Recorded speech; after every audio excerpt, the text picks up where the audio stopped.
മാധ്യമ സൃഷ്ടിയിൽ എൻ്റെ 23 വിദേശയാത്രകൾ. പി ദിവ്യ. മാധ്യമ സൃഷ്ടിയിൽ ഇതുവരെ പുറത്തു പറയാത്ത പെരുനുണകൾ എന്നാക്കിയാലോ? ഹോ, എന്നാ പതിവ്രത ചമയല എൻ്റെ പി ദിവ്യയെ. കള്ളി, പെരും കള്ളി എന്ന് ചിലപ്പോൾ ദിവ്യേച്ചിക്ക് ഒരു ഹാഷ്ടാഗ് വീണാൽ അത്ഭുതപ്പെടേണ്ട. ഉത്തരവാദിത്തപ്പെട്ട സ്ഥാനത്തിരുന്നു കൊണ്ട് ഒരാളെ നാവ് കൊണ്ട് കൊല ചെയ്യാൻ ഇത്രയും നുണകൾ, പെരും കള്ളങ്ങൾ പറയാനും ചെയ്യാനും ഈ സഖാക്കൾക്ക് മാത്രമേ കഴിയൂ. സമ്മതിക്കണം.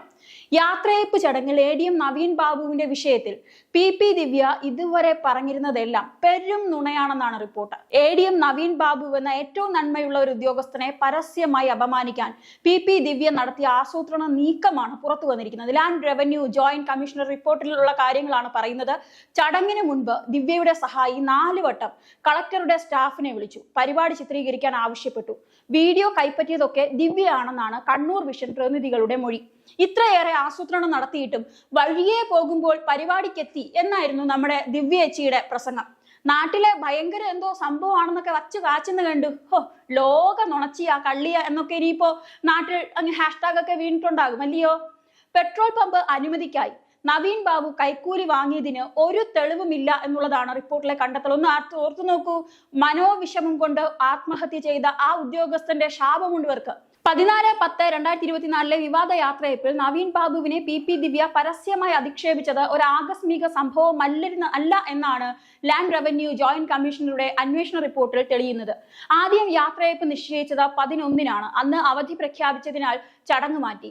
അന്ന് പി ദിവ്യ കളക്ടറെ പലതവണ വിളിച്ചു. രാത്രിയിൽ ഫോൺ സംഭാഷണത്തിൽ കളക്ടറുടെ ഓഫീസ് സ്റ്റാഫിനെതിരെ സുപ്രധാന വിവരം പങ്കുവയ്ക്കാനുണ്ടെന്ന് പറഞ്ഞതായി അരുൺ കെ വിജയന്റെ മൊഴിയുമുണ്ട്. ഈ യാത്രയപ്പ് നടന്ന 14-ന് രാവിലെ SCIT വകുപ്പിന്റെ ഒരു പരിപാടിക്കിടെ കണ്ണൂർ കളക്ടറോട് ദിവ്യ നവീൻ ബാബുവിനെ പറ്റി ഒരു ആരോപണം ഉന്നയിക്കുന്നു. പെട്രോൾ പമ്പിന് NOC നൽകുന്നതിൽ മനഃപൂർവ്വം കാലതാമസം വരുത്തിയതായി വിവരമുണ്ട് എന്നുള്ളതാണ് അറിയിച്ചത്.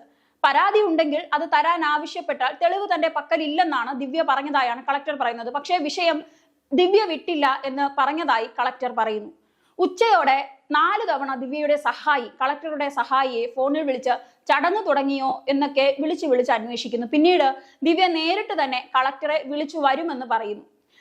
നവീൻ ബാബുവിനെതിരായ ആരോപണം പറയാനെങ്കിൽ ഇതല്ല ഉചിതമായ സമയമെന്ന് പറഞ്ഞതായാണ് കളക്ടർ പറയുന്നത്. എന്നിട്ടും ദിവ്യ എത്തി.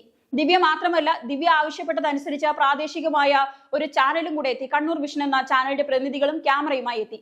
ദിവ്യ പറഞ്ഞതുകൊണ്ട് മാത്രമാണ് ഷൂട്ട് ചെയ്യാൻ എത്തിയതെന്ന് കണ്ണൂർ വിഷൻ പ്രതിനിധികളുടെ മൊഴിയും വന്നു. പിന്നെ നടന്നത് നമ്മളെല്ലാം കണ്ടതാണ്. നവീൻ ബാബു എന്ന നന്മയുള്ള ഉദ്യോഗസ്ഥൻ മരണപ്പെടുന്നു. പരിപാടിക്ക് ശേഷം ദിവ്യ ആവശ്യപ്പെട്ട പ്രകാരം വീഡിയോ ഫൂട്ടേജ് കൈമാറിയെന്നും കണ്ണൂർ വിഷൻ പ്രതിനിധികൾ വെളിപ്പെടുത്തി. യാത്രയപ്പിന് ശേഷം വൈകിട്ട് പി ദിവ്യ കളക്ടറെ വിളിക്കുന്നു. നവീൻ ബാബുവിനെതിരെ സർക്കാരിന് പരാതി കിട്ടിയിട്ടുണ്ടെന്നും അടിയന്തര അന്വേഷണം ഉണ്ടാകണമെന്നുമാണ് ദിവ്യ പറഞ്ഞത്. ഇത്രയൊക്കെ ചെയ്തിട്ടും ലാൻഡ് റവന്യൂ ജോയിന്റ് കമ്മീഷണർക്ക് ദിവ്യ നൽകിയ മൊഴി ഇങ്ങനെയാണ്, നോക്കുക. 14-ന് രാവിലെ പരിപാടിയിൽ വെച്ച് കളക്ടറാണ് യാത്രയപ്പിലേക്ക് തന്നെ ക്ഷണിച്ചത്. ഇതാണ് ദിവ്യ പറയുന്നത്. എന്നാൽ ദിവ്യ പ്രസംഗം തുടങ്ങുന്നത് ഇങ്ങനെയാണ്: കളക്ടറേറ്റിലേക്ക് പോകുന്നതിന്റെ ഇടയ്ക്കാണ് ഇങ്ങനെ ഒരു യാത്രയപ്പ് നടക്കുന്നുണ്ടെന്ന് മനസ്സിലാക്കി എന്നായിരുന്നു ദിവ്യ അന്ന് പ്രസംഗിച്ചത്. എന്നാൽ ദിവ്യയെ താനടക്കം ആരും യാത്രയപ്പിലേക്ക് ക്ഷണിച്ചില്ല എന്നാണ് അന്നേ കളക്ടർ വ്യക്തമാക്കിയത്. പരാതി നൽകിയെന്ന് ദിവ്യ പറയുമ്പോഴും ഇതുവരെ നവീൻ ബാബുവിനെതിരെ ഒരു പരാതിയും ഇല്ല എന്നായിരുന്നു കഴിഞ്ഞ ദിവസം വിജിലൻസ് വ്യക്തമാക്കിയത്. നവീൻ ബാബുവിനെ ആക്ഷേപിക്കാൻ മാത്രം പി ദിവ്യ വലിയ ആസൂത്രണം ചെയ്ത് നടപ്പിലാക്കിയതായാണ് ഈ റിപ്പോർട്ട് പറയുന്നത്. ഇനി ഇതിലെ പ്രധാന കണ്ടെത്തലുകൾ കൂടി നവീൻ ബാബു കൈക്കൂലി വാങ്ങിയെന്നതിന് ഒരു തെളിവുമില്ല എന്നുള്ളതാണ്. പെട്രോൾ പമ്പിന്റെ അനുമതിയിൽ ഒരു കാലതാമസവും ഉണ്ടാക്കിയിട്ടില്ല എന്നുള്ളൊരു ഇതും കൂടെ പറയുന്നുണ്ട്. ADM നവീൻ ബാബു കൈക്കൂലി വാങ്ങിയെന്ന് ആരോപിച്ച പെട്രോൾ പമ്പ് ഉടമ TV പ്രശാന്തിന്റെ പരാതിയിലും വലിയ രീതിയിലുള്ള ഒരു ദുരൂഹതയുണ്ട്. AKG സെന്ററിലെ ഓഫീസ് സെക്രട്ടറിയും ഇദ്ദേഹത്തിന്റെ ബന്ധുവുമായ ബിജു കണ്ടക്കക്ക് എന്നാണ് ഇയാള് പരാതി കൊടുത്തത് എന്നുള്ളതാണ് നവീൻ ബാബുവിന്റെ മരണത്തിൽ അന്വേഷണം നടത്തിയ ലാൻഡ് റവന്യൂ ജോയിന്റ് കമ്മീഷണർക്ക് നൽകിയിരിക്കുന്ന മൊഴി. വിജിലൻസോ മുഖ്യമന്ത്രിയുടെ ഓഫീസോ ഒരു പരാതിയും നേരിട്ട് പ്രശാന്തിൽ നിന്ന് സ്വീകരിച്ചിട്ടില്ല, അയാൾ നൽകിയിട്ടുമില്ല. ഇല്ലാത്ത പരാതിയുടെ പേരിലായിരുന്നു ഈ നവീൻ ബാബുവിനെതിരെയുള്ള പ്രചാരണങ്ങൾ ഈ ദിവ്യ നടത്തിയത്. പെട്രോൾ പമ്പിന്റെ അനുമതിക്കായി നവീൻ ബാബുവിന് 98,500 രൂപ നൽകിയെന്ന് TV പ്രശാന്ത് റവന്യൂ ജോയിന്റ് കമ്മീഷണർക്ക് നൽകിയ മൊഴിയിൽ വീണ്ടും ആരോപിക്കുന്നുണ്ട്. പക്ഷേ പണം നൽകിയതിന് ഒരു തെളിവുമില്ല എന്നാണ് മൊഴി. അനുമതി കിട്ടാൻ പണം നൽകിയെന്ന് PP ദിവ്യയോടും ബന്ധുവായ ബിജു കണ്ടക്കയോടും പറഞ്ഞിരുന്നു. ദിവ്യ പരാതി നൽകാൻ ആവശ്യപ്പെട്ടു. 2024 ഒക്ടോബർ 10 പരാതി എഴുതിയെങ്കിലും അയച്ചില്ല. അന്ന് തന്നെ ബിജുവിനെ വിളിച്ചപ്പോഴും പരാതി നൽകാൻ ആവശ്യപ്പെട്ടു. പിറ്റേന്ന് പരാതി ബിജുവിന് വാട്സാപ്പ് ചെയ്തു. പക്ഷേ ചില തിരുത്തലുകൾ ബിജു ആവശ്യപ്പെട്ടു. 12 തിരുത്തിയ പരാതിയും ബിജുവിന് വാട്സാപ്പിൽ അയച്ചു.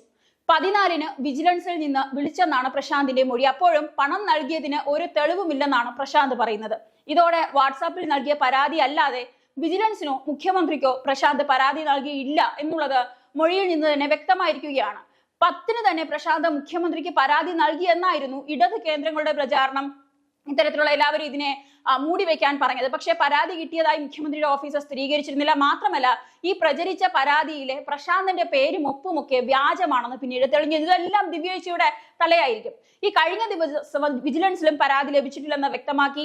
യാത്രയയപ്പിന് ശേഷം PP ദിവ്യ കണ്ണൂർ കളക്ടറെ വിളിച്ച നവീൻ ബാബുവിനെതിരെ സർക്കാരിന് പരാതി കിട്ടിയെന്നാണ് പറഞ്ഞത്. അതായത് ആർക്കും കിട്ടാത്ത ഒരു പരാതിയാണ് PP ദിവ്യ അടക്കം നവീൻ ബാബുവിനെതിരെ ആയുധമാക്കിയത്.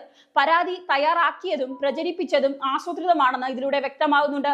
മരിച്ചിട്ടും ഈ പരാതി ഉയർത്തിക്കാട്ടിയായിരുന്നു ADMനെ വീണ്ടും വീണ്ടും PP ദിവ്യയും സഖാക്കളും ഈ കൂട്ടങ്ങളും എല്ലാം ആസൂത്രിതമായി തന്നെ വീണ്ടും വീണ്ടും വീണ്ടും വേദനിപ്പിച്ചുകൊണ്ടേയിരുന്നത്. ഇന്ന് അവരുടെ ഭാര്യയും മക്കളെയും ഇവർ കരയിപ്പിച്ചുകൊണ്ടേയിരിക്കുന്നു. എന്തായാലും വളരെ വിഷമകരമായ ഒരു സാഹചര്യമാണ്. നവീൻ ബാബുവിനെ ഓർത്ത കേരളം ഒരുപക്ഷെ തലകുനിക്കണം, മാപ്പ് പറയണം. PP ദിവ്യ എന്ന ഈ ഒരു പറയാൻ വാക്കുകളിൽ ഇത്രയും നുണ പറയുന്ന ഒരു സാമൂഹ്യ പ്രവർത്തക അല്ലെങ്കിൽ ഒരു പൊതുബോധമില്ലാത്ത ഒരു സ്ത്രീ, ഇവരെ എത്തരത്തിലാണ് ഇനി കൈകാര്യം ചെയ്യേണ്ടത്, അല്ലെങ്കിൽ എത്തരത്തിലാണ് ഇവർക്ക് വേണ്ട നടപടികൾ നടത്തേണ്ടത്? നിയമം അനുശാസിക്കുന്ന ഇത്തരത്തിലുള്ള കാര്യങ്ങൾക്ക് അനുശാസിക്കുന്ന ഏറ്റവും വലിയ ശിക്ഷ തന്നെ നൽകേണ്ട, അതിന് അർഹതപ്പെട്ടൊരു സ്ത്രീയാണിതെന്നുള്ളത് പറയാതെ വയ്യ.